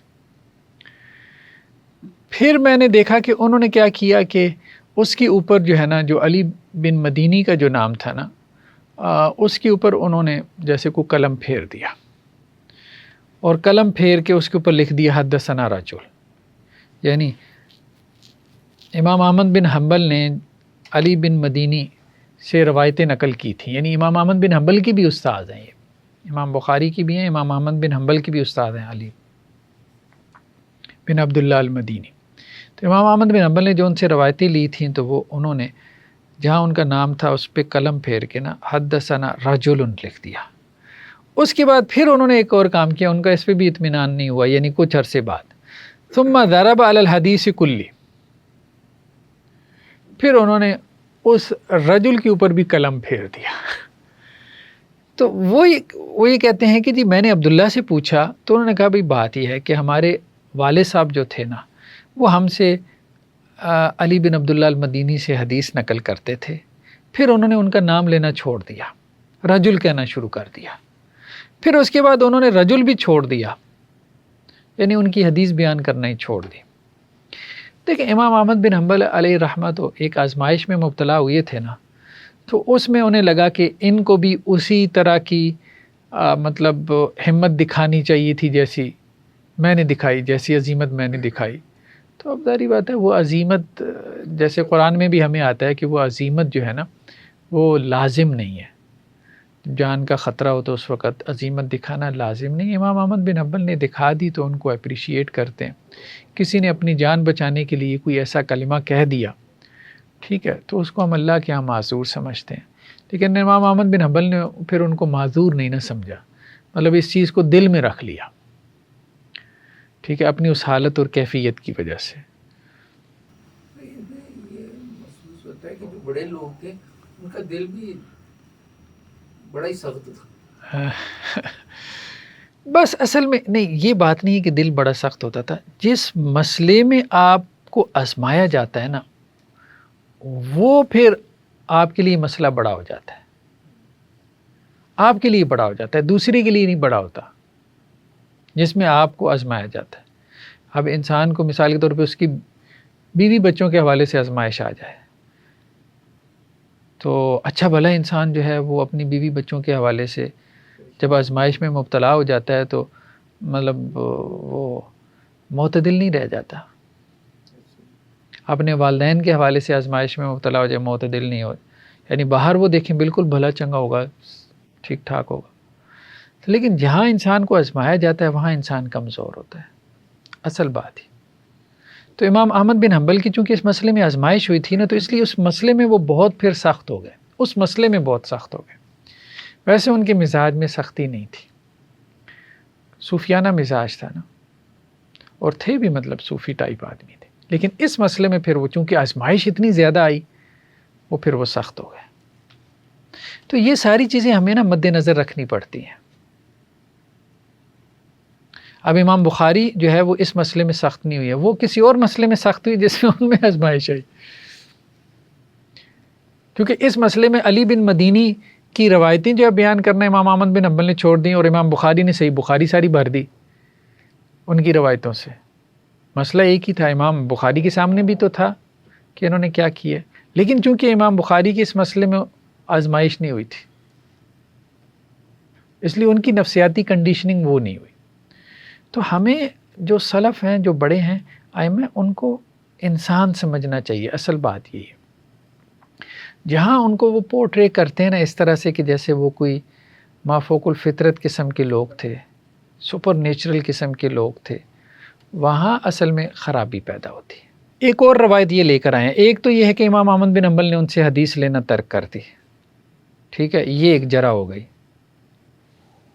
دوسری یہ لے کر آئے ہیں کہ اب یہ ایک سند سے انہوں نے روایت بیان کی، کہتے ہیں ہمیں عباس بن سندی نے بیان کی اور محمد بن ایوب نے، دونوں نے کہا ہمیں علی بن عبداللہ المدینی نے، یہ المدینی ہیں وہی ہیں، علی بن عبداللہ بن جعفر ہیں، ٹھیک ہے، تو علی بن عبداللہ نے ہمیں جو ہے وہ روایت بیان کی، ٹھیک ہے، اور انہوں نے کہا کہ جی ہمیں محمد بن عبد الرحمن طفاوی نے، وہ اعمش سے، اور انہوں نے کہا کہ جی ہمیں حدثنا مجاہد، ٹھیک ہے، اور وہ عبداللہ بن عمر سے، یہ معروف روایت ہے کہ اللہ کے نبی صلی اللہ علیہ وسلم نے ان کے جسم کو پکڑا اور کہا کہ کن فی الدنیا کا انّا کا غریب، دنیا میں ایسے رہو جیسے تم اجنبی ہو یا پھر مسافر ہو، اور عبداللہ بن عمر سے کہا مطلب تھوڑا سامان اپنے ساتھ رکھو۔ اچھا یہی روایت محمد بن عبداللہ الخضرمی نے، وہ کہتے ہیں کہ جی ہمیں عمر بن محمد بن بکیر ناقد نے بیان کی، اور وہ کہتے ہیں ہمیں محمد بن عبد الرحمن الطفاوی، یعنی اس روایت میں علی بن عبداللہ المدینی نہیں ہے۔ آپ دیکھ رہے ہیں یہاں دیکھیں نا، سند میں پہلا راوی عباس بن سندھی اور محمد بن ایوب ہیں، انہوں نے علی المدینی سے نقل کیا، ٹھیک ہے۔ یہاں پہ کیا ہے، محمد بن عبداللہ خضرمی ہیں اور انہوں نے آگے عمر بن محمد بن بکیر الناقد سے نقل کی۔ آگے تیسرا راوی وہی ہے محمد بن عبد الرحمن الطفاوی، یہاں پہ بھی طفاوی ہے، پھر آگے آمش ہے، یہاں پہ بھی آمش ہے، وہاں پہ بھی مجاہد ہے، یہاں پہ مجاہد ہے۔ علی بن مدینی نے جب روایت نقل کی تو انہوں نے حدثنا مجاہد کہا آمش کے بعد، تو انہوں نے آمش کے بعد ان مجاہد کہا، اب اس کو انہوں نے پکڑ لیا، ٹھیک ہے، یعنی جرح کے طور پہ نا، کہ علی بن مدینی انہوں نے حدثنا کیوں کہا، اصل میں ان ہے، ٹھیک ہے۔ تو اب یہ تبصرہ کرتے ہوئے کہتے ہیں کہ جی حضرمی نے کہا، حضرمی یہی ہے نا، یہ جو راوی ہے محمد بن عبداللہ الحضرمی، ٹھیک ہے، تو حضرمی نے کہا کہ ہمیں عمر بن محمد نے کہا، یعنی اس کا جو استاد ہے عمر بن محمد، ٹھیک ہے، اس نے کہا علی بن مدینی کا تذکرہ کرتے ہوئے کہ زعم المخزول فی هذا الحدیث انہ حدثنا مجاہد، برا تبصرہ کرتے کہا کہ اس کا خیال یہ علی بن مدینی کا کہ یہاں حدثنا مجاہد ہے، ٹھیک ہے، مطلب یہ حدثنا نہیں ہے، اصل میں یہ ان ہے، اور اس ان میں بھی اصل میں آمش نے یہ روایت لیث بن ابی سلیم سے لی ہے، تو بھائی ان کے نزدیک حدثنا ہے، ان تک وہ روایت اسی طرح سے پہنچی ہوگی، ٹھیک ہے۔ تو خیر کہنے کا مقصد یہ ہے کہ بعض اوقات کمزور بنیادوں کے اوپر جو ہے نا وہ جرح کی گئی ہوتی ہے۔ ہاں یہ ایک اور راوی ہیں، اب یہ اہل تشیع کی بھی ویسے ائمہ میں سے، ہمارے ہاں بھی ان کی بڑی قدر ہے، موسیٰ، امام موسیٰ کاظم، ٹھیک ہے۔ اب یہ بیٹے ہیں جعفر صادق علیہ رحمہ کے، اور وہ آگے محمد الباقر کے، اور وہ علی زین العابدین کے، اور وہ حضرت حسین رضی اللہ عنہ، ٹھیک ہے۔ حدیث غیر محفوظ، اب کہتے ہیں کہ جی ان کی حدیث محفوظ نہیں ہے، والحمل فی علی ابی الصلت الحروی۔ اچھا اب اس میں جو روایت یہ لے کر آئے ہیں، یہ علی بن عبدالعزیز حدثنا عبد السلام بن صالح، وہ کہتے ہیں کہ جی ہمیں علی بن موسیٰ، یہ علی رضا جو موسیٰ کاظم کے بیٹے، ٹھیک ہے، انہوں نے ہمیں حدیث بیان کی، اور آگے وہی ہے، مطلب حدثنی ابی ان جعفر بن محمد، یعنی امام جعفر صادق سے، وہ اپنے والد محمد الباقر سے، وہ علی زین العابدین سے، وہ حضرت حسین سے، ٹھیک ہے، وہ پھر اگر حضرت علی سے، مطلب اس میں ساری ائمہ ان کے آ جاتے ہیں اہل تشیع۔ روایت کے الایمان و معرفت بالقلب، ایمان تین چیزوں کا نام ہے، دل کی معرفت، زبان کا اقرار، اور اعضاء سے عمل۔ ولا یتاب علیہ الا من جہت تقارب، اب اس پہ انہوں نے تبصرہ بھی نیچے کیا ہے، ٹھیک ہے، کہ یہ عبد السلام بن صالح، یہ جو راوی ہے نا عبد السلام بن صالح، جس کو انہوں نے یہ کہا ہے ابو الصلت الحروی، یہ عبد السلام بن صالح، یہ جو راوی ہے نا اصل میں یہ اس روایت کو بیان کرنے میں منفرد ہے۔ تو نیچے حواشی میں انہوں نے یہی تبصرہ کیا ہے کہ دیکھیں بات یہ ہے، امام جو ہے وہ ذہبی نے بھی یہی تبصرہ کیا ہے، یہ موسیٰ جو ان کے ہیں، موسیٰ کاظم جو ہے امام جعفر صادق کے بیٹے جو ہیں، تو کہا ہے کہ ان سے علی رضا نے، اور اسی طرح ابراہیم، اسماعیل، حسن اور ان کے دو بھائیوں علی اور محمد نے ان سے روایت نقل کی ہے، اور عقیلی نے ان کا تذکرہ اپنی کتاب میں کیا اور کہا ہے کہ ان کی حدیث محفوظ نہیں ہے۔ کیوں حدیث محفوظ نہیں ہے؟ کیونکہ ان سے جو روایت نقل کی ہے وہ ابو الصلت حروی نے نقل کی ہے۔ تو یہ کہتے ہیں کہ جی ابو الصلت حروی نے اگر ان سے روایت نقل کر لی تو ان کا کیا گناہ ہے؟ ابو الصلت حروی نے ان سے روایت نقل کر لی ہے، تو ابو الصلت حروی کی روایت نقل کرنے سے وہ کیسے ضعیف ہو جاتے ہیں؟ یہ کوئی بنیاد نہیں ہے نا ان کے ضعیف ہونے کی، ٹھیک ہے۔ تو خیر بہرحال انہوں نے کہا کہ جی یہ متقی لوگوں میں سے تھے، عباد میں سے تھے، زاہد اور عبادت گزار تھے، بغداد میں ان کی جو ہے وہ وفات ہوئی۔ پھر امام ابو حنیفہ علیہ رحمہ کے اوپر لمبا چوڑا نا انہوں نے باب چیپٹر باندھا ہے، بس اس کے ساتھ ہم اس کو کمپلیٹ کرتے ہیں. نعمان بن ثابت ابو حنیفہ. ٹھیک ہے. تو پہلی روایت جو لے کر آئے ہیں ابو نعیم زرار بن سرد سے، اور آگے نقل کرتے ہیں سفیان ثوری سے کہ جی ہمیں حماد نے یہ کہا افیکم من یاتی ابا حنیفہ. تو یعنی حماد نے اپنے شاگردوں کو کہا کہ بھئی تم میں سے کوئی ابو حنیفہ کے پاس جاتا ہے؟ اگر کوئی جاتا ہے تو بلغوا انی ابا حنیفہ انی بریء من دینی. تو ابو حنیفہ کو بتا دو کہ میں اس کے دین سے بری ہوں. وکان یقول القرآن مخلوق، اور ابو حنیفہ جو ہے وہ قرآن کو مخلوق کہتے تھے. مطلب اب یہ جرح کی بنیاد ہے. جرح کی بنیاد یہ ہے کہ امام ابو حنیفہ کا عقیدہ یہ تھا کہ قرآن مخلوق ہے، حالانکہ یہ بات ثابت نہیں،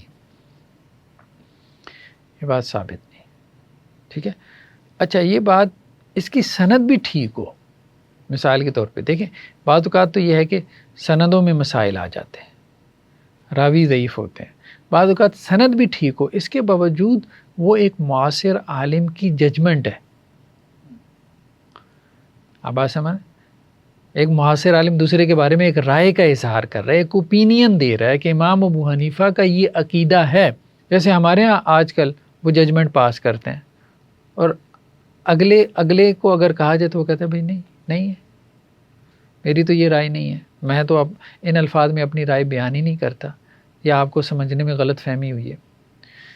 تو یہ ہوتا ہے کہ آپ کو ان کی رائے سے اتفاق نہیں ہوتا، اس سے بس اتنی بات ثابت ہوتی ہے.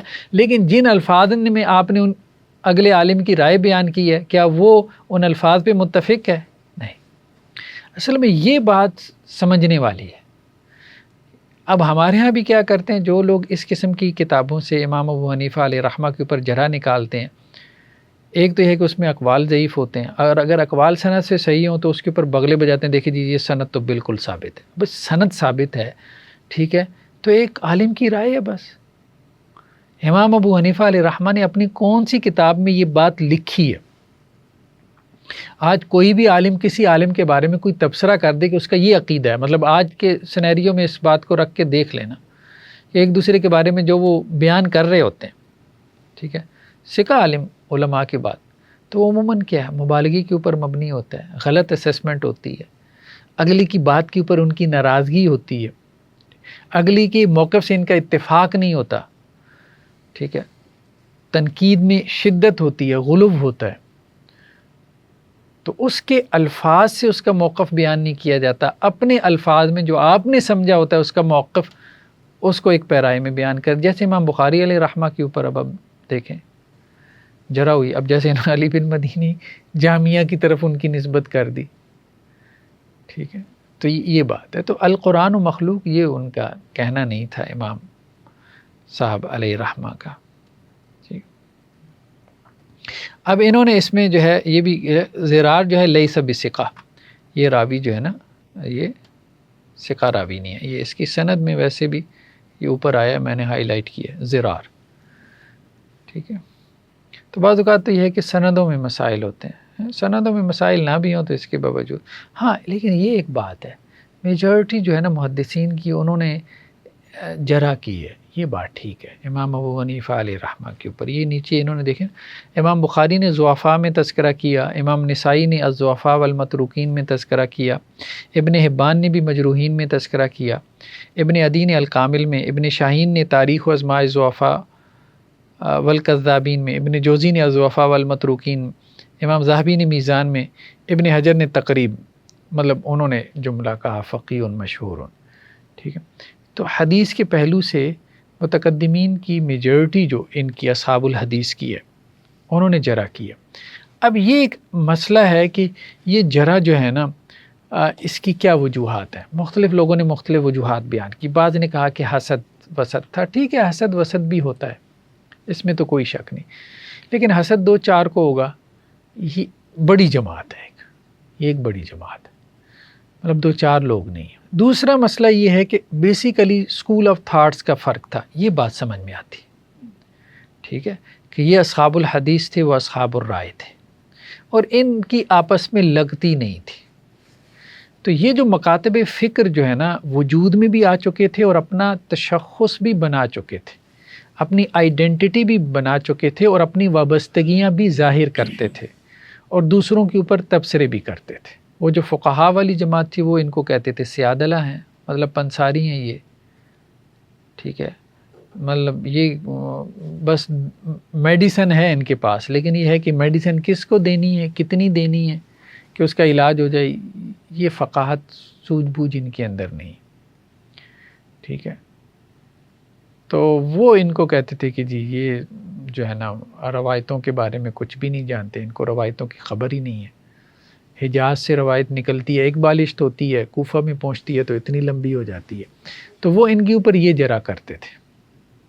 تو یہ جرح جو ہے دونوں میں معروف ہے، مطلب خیر بار۔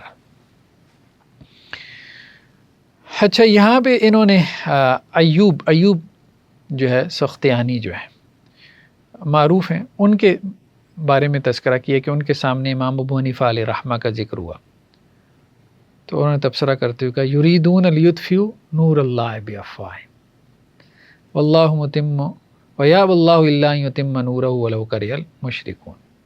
مطلب اس وقت شاید ان کو منکرین حدیث والا سٹیٹس دے کے رکھا ہوا تھا ان لوگوں کی جو ہے وہ جماعت نے، لیکن یہ بھی نہیں ہے، جرح کے اقوال ہیں، یہ نہیں کہا جاتا کہ نہیں ہے۔ جیسے بعض لوگوں نے کہا کہ جی سوائے 2-4 کے باقی کسی نے جرح ہی نہیں کی، نہیں، بڑی تعداد ہے جرح کرنے، لیکن مسئلہ ایک اور بھی ہے ہمارے ہاں، وہ جرح کرنے والوں کے علاوہ توثیق کرنے والے بھی ہیں، ان کے اقوال نقل نہیں کیے جاتے، تو یہ واضح بائسنس نظر آتی ہے۔ اب یہاں پہ بھی جو ہے وہ عقیلی نے نقل نہیں کیے، توثیق والے اقوال امام ذہبی نے نقل کیے۔ اچھا، اس کو پھر بعد لوگوں نے یہ بات کر دی کہ جی متقدمین تو سارے متفق تھے امام ابو حنیفہ کی جرح کے اوپر، متاخرین نے آ کے جو ہے نا رستہ نکالا، حالانکہ یہ بات غلط ہے، کیونکہ متقدمین میں جو بائسنس تھی اس بائسنس کی وجہ سے انہوں نے توثیق کے اقوال نقل ہی نہیں کیے، یعنی کسی کی جرح میں ضعیف قول بھی مل گیا تو وہ نقل کر دیا، یعنی علی بن مدینی کے اوپر خود تبصرہ کیا ہوا ہے، لیکن امام ابو حنیفہ کے بارے میں علی بن مدینی سے جرح کا قول مل گیا تو وہ یہاں نقل کر دیا عقیلی نے، اب سمجھ وہ نقل کر دیا، اس میں وہ ثقہ ہو گئے، ٹھیک ہے۔ تو یہ سارا چیز جو ہے نا، یہ میتھڈالوجی جو ہے نا، یہ بہت گہرائی سے اور کرٹیکلی جرح و تعدیل کی کتابوں کو دیکھنے کی ضرورت ہے، اور جو وابستگیاں ہیں خاص طور پہ ان وابستگیوں کو سامنے رکھتے ہوئے یہ سمجھنے کی ضرورت ہے۔ توثیق کے اقوال متقدمین سے منقول ہیں، وہ ہم آگے چل کے کچھ تھوڑے بہت دیکھتے بھی۔ اب دوسری روایت معمل، یہ معمل کے بارے میں بھی نیچے جو ہے نا محقق نے کہیں تذکرہ کیا ہے، معمل کے بارے میں بھی نیچے نا، ہاں یہ معمل راوی کیا ضعیف ہے۔ اچھا، اس میں یہ ابن عون سے نقل کرتے ہیں کہ اسلام میں ابو حنیفہ سے منحوس شخصیت کوئی پیدا نہیں ہوئی دین اسلام میں، معاذ اللہ، مطلب وہی مبالغہ میں اس باتیں، اور وہ کہتے ہیں کہ تم ایسے شخص سے جو ہے وہ کیسے تم دین لے لیتے ہو، کہ اکثر اس کا دین جو ہے وہ رسوائی کے علاوہ کچھ نہیں ہے۔ اب ہمارے ہاں اب جو وہ جیسے کہتے ہیں نا وہ لکڑ پھاڑ وہابی یا کاٹھے اہل حدیث، ٹھیک ہے، دیسی گھیو کے بنے ہوئے اہل حدیث، وہ اسی طرح کے اقوال جو ہے وہ پھر لے کر آتے ہیں، اسی طرح کے اقوال ان کے مصادر میں یہی ہوتے ہیں، مطلب ایمان بالغیب ان کے ہاں بھی ایمان بالغیب مطلب چلتا ہے، یعنی ایک طرف تو وہ فقہا کے فالورز کو تنقید کا نشانہ بنا رہے ہوتے ہیں کہ وہ اندھی تقلید میں پڑے ہیں، اور یہ بھی وہی کام کر رہے ہوتے ہیں، نہ سندیں دیکھنی ہیں، نہ سندوں کے ضعیف راوی دیکھنے ہیں، نہ جو ہے وہ مطلب کوئی فقیہانہ بصیرت کے ساتھ قول کے کا جو ہے وہ کریٹیکل انالیسس کرنا ہے۔ اب مطلب چلو یار ایک بندہ ٹھیک ہے برا ہی صحیح، اتنا برا کہاں ہو گیا، آپ کہیں کہ جی دین اسلام میں مطلب پہلی 3 صدیوں، دوسری صدی میں ان کی وفات ہوئی، آپ کہیں پہلے 150 سال آپ کہہ لیں، 150 میں ان کی تو پہلے 150 سال میں آپ کو جو ہے وہ امام ابو حنیفہ سے برا کوئی نظر ہی نہیں آتا، منحوس کوئی نظر ہی نہیں آتا، اتنا بھی مبالغہ نہ کرو یار، کوئی اختلاف، مطلب بندہ کہتا ہے کوئی ادب الخلاف بھی کوئی چیز ہے، اختلاف کے بھی کوئی آداب ہوتے ہیں، امام اوزائی سے منقول ہے کہ ابو حنیفہ جو ہے وہ اسلام کو ٹکڑے ٹکڑے کر رہے ہیں، ٹھیک ہے۔ اسی طرح سفیان ثوری، ان کے سامنے امام ابو حنیفہ کا ذکر ہوا تو انہوں نے کہا جی بھائی سکہ راوی نہیں ہے۔ چلو اتنی بات ٹھیک ہے بھائی، ہمارے نزدیک سکہ راوی نہیں ہے، ایک عالم دوسرے عالم کے اوپر کم از کم اتنا وہ، چلو آپ کہہ لیں کہ حق رکھتا ہے، ٹھیک ہے، اس قسم کی بات کرنے کا، لیکن وہ یہ مبالغہ میں ما ولد فی الاسلام مولود اضر علی الاسلام من ابی حنیفہ ہے، ٹھیک ہے، کہ اسلام کی تاریخ میں امام ابو حنیفہ سے زیادہ نقصان کسی نے اسلام کو نہیں پہنچایا۔ یہ سفیان ثوری سے انہوں نے نقل کیا ہے۔ مالک بن انس ان سے ہے کہ امام ابو حنیفہ جو ہے وہ دین کے معاملے میں چالیں چلتے ہیں، مکر و فریب سے کام لیتے ہیں، اور جو دین کے معاملے میں چالیں چلے تو اس کا کوئی دین نہیں، مطلب وہی جو قیاس تھا اس قیاس کو جو ہے وہ تدبیر، چال، مکر، فریب، دھوکہ، فراڈ یہ نام دے دیا۔ اب جیسے وہ سفیان ثوری والا تھا، اب ہم نے جب سیر اعلام النبلاء ہاں پڑھا تھا تو ان کی وہ ایسے ہی ایسے انہوں نے تعریفیں بھی کی ہیں۔ تعریفیں بھی کی ہیں، بالکل یہی بات ہے نا۔ اب یہ تعریفوں والے اقوال گول کر گئے نا، یہ گول کر گئے۔ اصل میں ہوتا ہی ہے، اب جو مناقب پہ وہ کتابیں لکھیں گے نا کوئی حنفی، تو وہ یہ اقوال نہیں تذکرہ کرے گا نا۔ بائسنس ہر جگہ ہے، بائسنس ہر جگہ ہے۔ یہ مخصوص صرف کتاب لکھنا ہی ہے پھر؟ اصل میں یہ بات نا سمجھنے کی ضرورت ہے کہ وہ خیر القرون جسے کہا گیا نا، نبی کریم صلی اللہ علیہ وسلم، صحابہ اور تابعین کا زمانہ، اس میں لگتا ہے کہ لوگ جو ہے نا اس بائسنس سے بچے ہوئے ہیں، یہ تعصب نہیں ہے، فرقہ وارانہ، یہ بعد میں جو مکاتب فکر بن گئے نا، یہ اصحاب الحدیث ہیں، یہ اصحاب الرائے ہیں، ٹھیک ہے، پھر وہ فقی مکاتب فکر بن گیا، اس طرح سے، اور جو ہے وہ یہ معتزلہ ہیں، یہ سلفی ہیں، یہ جہمی ہیں، پھر اس کے بعد جو ہے نا وہ وابستگیاں جب بڑھیں تو پھر بائسنس پیدا ہوئی۔ آج بھی اب دیکھ لیں، ایک مسلک میں جو ذیلی تنظیمیں ہوتی ہیں ان کی بائسنس ہوتی ہے۔ مالک بن انس سے ہے، انہوں نے کہا کہ بھئی کیا تمہارے شہر میں ابو حنیفہ کا ذکر ہوتا ہے؟ تو وہ سامنے بیٹھے ہوئے شاگرد نے کہا جی ہاں۔ تو انہوں نے کہا بھئی پھر تمہارے شہر رہنے کے قابل نہیں ہے، امام مالک کی تو ملاقات بھی ٹھیک ہے۔ تو اب مطلب سمجھ میں نہیں آتی کہ یہ کہاں سے یہ سب کچھ جمع کیا۔ حماد بن سلمہ امام ابو حنیفہ پہ لعنت بیچتے تھے، اور شعبہ جو تھے، شعبہ بن حجاج، وہ بھی امام ابو حنیفہ پہ لعنت بیچتے تھے۔ آگے یہ بھی انہوں نے نقل کیا ہوا۔ پھر شعبہ نے یہ بھی کہا کہ ایک مٹھی بھر جو مٹی ہے نا وہ بھی امام ابو حنیفہ سے بہتر ہے۔ مطلب کسی کی مٹی پلید کر اتنی کرو، اتنا مطلب نہیں ہوتا یار، یہ کوئی جرح ہے؟ اگر بڑے ائمہ سے بھی منقول ہو تو آپ اس کو جرح کہتے ہیں، ٹھیک ہے۔ ہم کتاب پہ ذرا کر لیں۔ تو کہنے کا مقصد یہ کہ یہ نہیں، یہ جرح نہیں ہوتی۔ جرح اگر ہے تو پھر وہ امام بخاری علیہ رحمہ کے یہاں ہے، جس کو جرح کہتے ہیں۔ تو ہمارے ہاں بہت سارے ائمہ جرح و تعدیل، اب مطلب راویوں نے بھی چیزیں منسوب کر دیں، چار درمیان میں واسطوں سے آگے باتیں نقل ہو رہی ہیں۔ ابو بکر ابن عیاش سے ہے کہ امام ابو حنیفہ جو ہے وہ مطلب جھگڑا کرنے والوں میں سے تھے، صاحب خصومہ، مناظرے کے شوقین تھے۔ عبداللہ ابن مبارک سے ہے کہ امام ابو حنیفہ کی حدیث پھینک دو۔ عبداللہ ابن ادریس سے ہے کہ میں نے امام ابو حنیفہ کو دیکھا کہ وہ دو لوگوں کو خروج کے بارے میں مشورہ دے رہے تھے، ٹھیک ہے، اور انہوں نے کہہ رہے تھے کہ نکلو اخرج۔ معاذ بن معاذ عنبری سے ہے کہ امام ابو حنیفہ سے 2 مرتبہ توبہ کروائی گئی کفر پر۔ بات یہ ہے کہ کفر پہ توبہ کروائی گئی اور اس کے بعد وہ آپ کی جو ہے وہ مطلب امت مسلمہ کا سب سے بڑا امام، امت مسلمہ میں سب سے زیادہ جس کی تقلید کی جا رہی ہے، جس سے کفر پہ 2 مرتبہ توبہ کر، یہ کوئی اعزاز ہے یا اس امت کا آپ کہہ لیں کہ جی یہ خدا کا کوئی عذاب ہے۔ عبد الرحمن ابن مہدی نے امام ابو حنیفہ کا تذکرہ کیا اور کہا کہ ان کے اور حق کے درمیان حجاب قائم ہو گیا تھا، ٹھیک ہے۔ علی بن مدینی، یہ وہ قول آ گیا نا، علی بن مدینی نے ہم سے بیان کیا کہ میں نے یحییٰ بن سعید القطان سے سنا ٹھیک ہے. وہ یہ کہتے ہیں کہ امام ابو حنیفہ میرے پاس سے گزرے اور میں کوفہ کے بازار میں تھا. ٹھیک ہے. تو انہوں نے کہا کہ جی یہ وہ قیاس کا جو ہے نا وہ آپ کہہ لیں گدھا گھوڑا جا رہا ہے. تو ان سے جب سوال ہوا کہ ان کی حدیث کا کیا معاملہ ہے، انہوں نے کہا وہ ہم اسے صاحب حدیث سمجھتی نہیں ہیں، آپ حدیث کا معاملہ پوچھتے ہیں. وکیع بن جراح، وہ ان سے امام ابو حنیفہ کے بارے میں پوچھا گیا. انہوں نے کہا جی مرجئہ تھے اور کوئی ان کو خوارج بنا رہا ہے، کوئی مرجئہ بنا رہا ہے، کوئی ان کو جو ہے وہ معتزلہ بنا رہا ہے خلق قرآن کے مسئلے میں. ٹھیک ہے. یرس سیف یعنی حکمرانوں کے خلاف جو ہے وہ تلوار کے قائل تھے. تو ایک اور راوی سے انہوں نے نقل کیا ہے کہ جی امام ابو حنیفہ سے تو لوگ جو ہے نا وہ حدیث نہیں لکھتے تھے، ان کی رائے کیا لکھتے. ایوب سختیانی جو ہے جب کوئی حدیث سنتے اور انہیں اچھی لگتی تو پوچھتے ہاں بھائی یہ کس سے منقول ہے، تو کہا جاتا ہے امام ابو حنیفہ سے، تو کہتے ہیں وہ پڑھے کرو. اوزائی کہتے ہیں کہ امام ابو حنیفہ سے سوال کیا گیا تو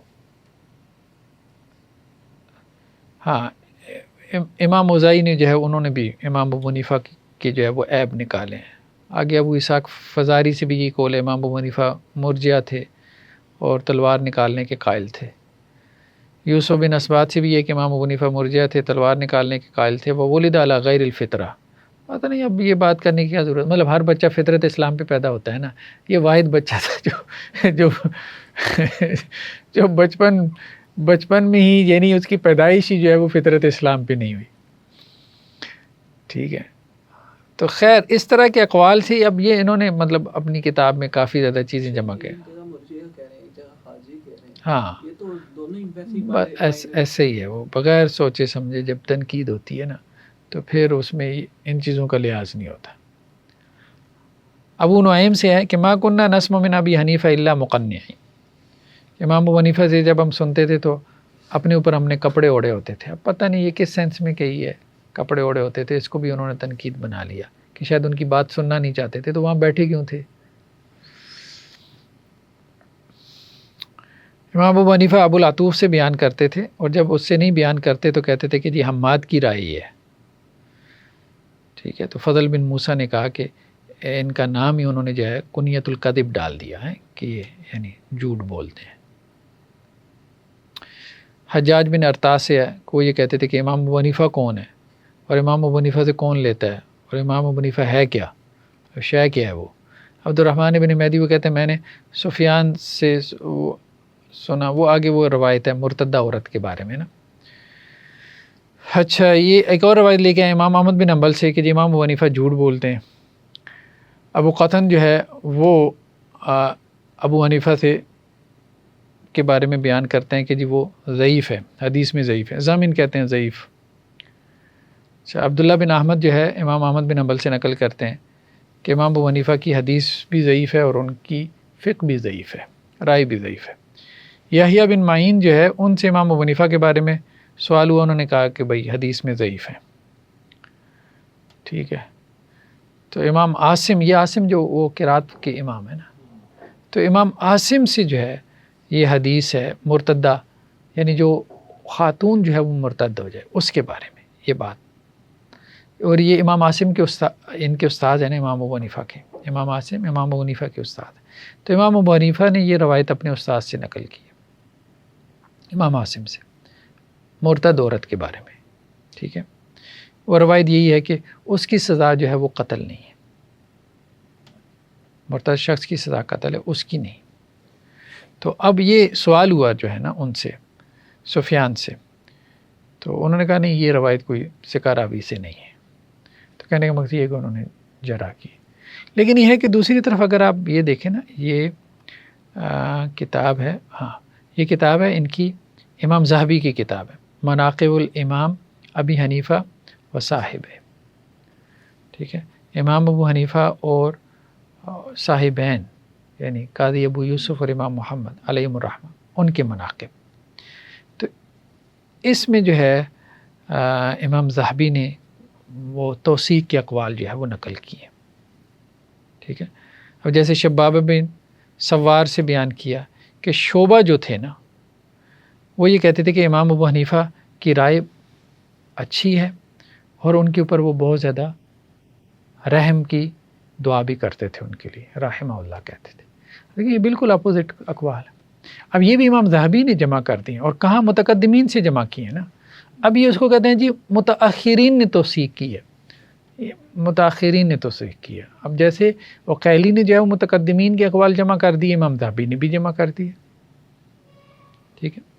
حالانکہ سب سے کافی ڈیپینڈنٹ امام ذہبی پہ ہے. ہاں امام ذہبی کے اوپر ڈیپینڈنٹ. ہاں ہاں. اسی طرح مصر سے ہے کہ وہ یہ کہتے ہیں کہ جی رحم اللہ ابا حنیفہ ان کان لفقیہا عالما، بڑے فقیہ اور عالم تھے. ٹھیک ہے. ابو بکر ابن عیاش، نعمان بن ثابت جو ہے وہ اپنے زمانے کے فقیہ تھے. اب انہوں نے بھی ایک قول نقل کیا ابو بکر ابن عیاش کا. ٹھیک ہے. اب یہ نہیں نقل کیا ان کا قول. ٹھیک. اور انہوں نے بھی شعبہ کا نقل کیا لیکن یہ قول شعبہ کا نقل نہیں کیا. ٹھیک. اسی طرح اور بھی اقوال ہیں. ابن جریج سے ہے کہ امام ابو حنیفہ کی جب وفات ہوئی تو انہوں نے کیا تبصرہ کیا، لقد ذهب معه علم کثیر، دنیا سے بڑا جو ہے وہ علم رخصت ہو گیا. ٹھیک ہے. شداد بن حکیم سے ہے کہ میں نے امام ابو حنیفہ سے بڑا کوئی عالم جو ہے وہ نہیں دیکھا، مطلب ان کے زمانے میں. اور عبداللہ بن مبارک سے ہے، ان سے بھی اقوال نقل کی. امام شافعی سے ہے کہ لوگ فقہ میں امام ابو حنیفہ کے محتاج ہیں. سفیان ابن عیینہ سے ہے کہ میری آنکھوں نے امام ابو حنیفہ جیسا نہیں دیکھا. عبداللہ بن مبارک سے ہے کہ امام ابو حنیفہ ایک نشانی تھے. ٹھیک ہے. تو اب امام شافعی نے یہ امام مالک سے نقل کیا.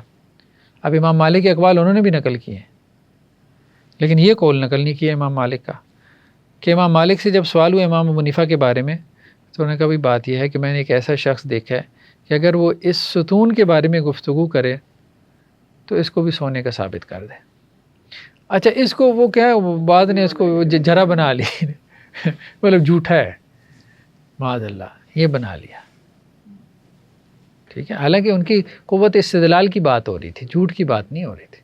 امام مالک نے ان کی قوت استدلال کی بات کی. اور عبداللہ بن مبارک سے یہ بھی مروی ہے کہ دیکھو رائے جو ہے نا فقہ اس میں سفیان ثوری، امام مالک اور امام ابو حنیفہ یہ تین بڑے لوگ ہیں اور میں یہ سمجھتا ہوں کہ امام ابو حنیفہ کی رائے ان میں سب سے اچھی ہوتی ہے. ٹھیک ہے. تو عبداللہ بن مبارک کہتے ہیں کہ اگر کسی کی رائے لینا ضروری ہوتی نا تو وہ پھر امام ابو حنیفہ کی رائے تھی. تو ان کی فقہ کے بارے میں جو ہے نا، اب عبداللہ بن مبارک سے یہ بھی پوچھا گیا کہ امام مالک بڑے فقیہ ہیں امام ابو حنیفہ، تو انہوں نے کہا امام ابو حنیفہ. خرابی نے یہ بات کہی ہے کہ امام ابو حنیفہ کے بارے میں وہی جو ہے وہ کلام کرے گا جو یا تو جاہل ہے یعنی اسے ان کے بارے میں علم نہیں ہے یا پھر ان سے حسد رکھتا ہے. ٹھیک ہے. اور خرابی نے یہ بھی کہا کہ اہل اسلام کے لیے لازم ہے کہ امام ابو حنیفہ کے لیے اپنی نمازوں میں دعا کریں. مکی بن ابراہیم سے ہے کہ امام ابو حنیفہ اپنے زمانے کے سب سے بڑے عالم تھے. اب یحییٰ بن سعید القطان سے بھی آ گیا. ٹھیک ہے. وہاں پہ بھی روایت یہاں پہ بھی آ گئی. ٹھیک ہے کہ ہم جو ہے نا لا نکتب اللہ ما سمعنا احسن من رأی ابی حنیفہ، کہ امام ابو حنیفہ کی جو بہترین آراء ہیں، ٹھیک ہے، جو ہم نے سنی ہیں ان کی بہترین آراء، تو اس میں ہم ان کو جو ہے وہ نہیں جٹلاتے اور ہم نے ان کے اکثر اقوال کو اختیار کیا ہے، یعنی ان کے اکثر فقہی اقوال کو.